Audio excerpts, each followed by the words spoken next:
Teaching social skills and minimizing behaviors is one of the main goals of ABA. So, how can we use ABA in a preschool classroom?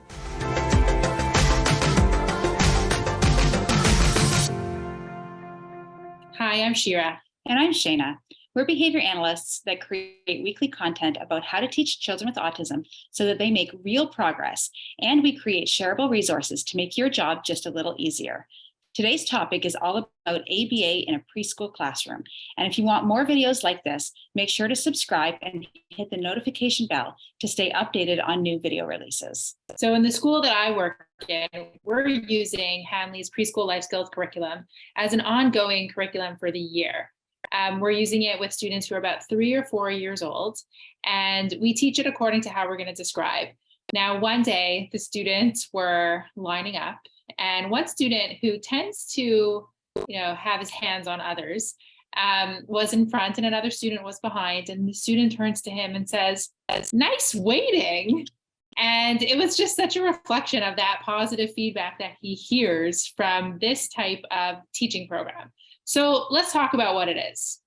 So let's start with a summary. So we love Hanley for all things, but before he did SBT, he actually did classroom-wide teaching program with typically developing kids in a preschool setting, and he got large success. And now we've taken it to some of our preschool classrooms and having great success as well. So let's chat about that. So the idea is that so often in ABA, we focus on some of the, tabletop skills and some of the things that we think of behavior management or DTT. And what Hanley was looking at with this kind of curriculum is how can we teach young students at a very young age some of these really pivotal skills that are going to be life-changing. And they're skills like tolerates waiting, asks for help, waits quietly, and so much more. And his theory was if we could teach kids how to follow basic instructions, how to respond to their name, all of these things that are going to change the trajectory of their learning because it makes them actually able to learn in a classroom setting, then we're teaching them so much more than what they can get in a one-to-one setting.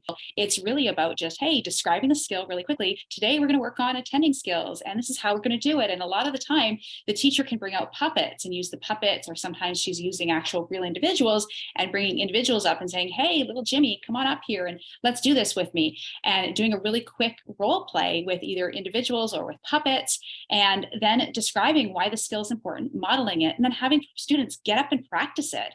And it's super cool to see these students in a small group setting get up and practice these skills. You can even do this in a larger group setting if you've got enough adults to be able to help them and prompt the appropriate play, et cetera, et cetera. The idea is that if any of you have ever been in a preschool classroom, you'll see like one kid biting the next and hitting the other one and knocking down the other kid's tower. And, we could treat that all like behavior management issues. Well, we have to teach them not to bite, or we have to teach them not to knock down towers. And the way that this is approached is that instead of doing that, let's teach them all these replacement skills, right? Is the reason that they're biting because they're frustrated and they can't wait. Is the reason that they're knocking down towers is because they don't know how to seek appropriate attention. So it's really focusing on the replacement skills, those positive strategies that indirectly will decrease behavior. So it's a really nice approach to working with younger kids as opposed to looking at these kind of things as behavior. And the other thing that's really nice about it is that there's a training piece for all the staff who are working with the kids. So after you've introduced it in the small group circle time and the kids have practiced it, then there's almost like a system.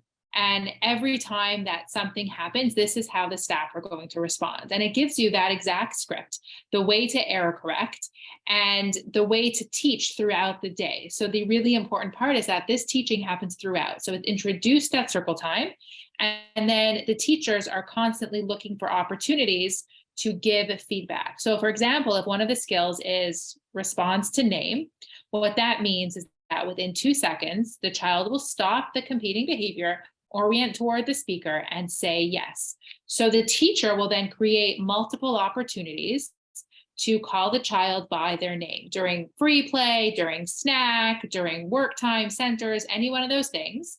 And what the teacher is supposed to say is, when I call your name, stop what you're doing, look at me and say yes. So it's very expected. It's very routine. Everybody's really using the same strategy strategies, and the students start to understand the expectations and they start to develop that language also. It's all phrased positively. It's when I call your name, stop what you're doing, look at me and say yes.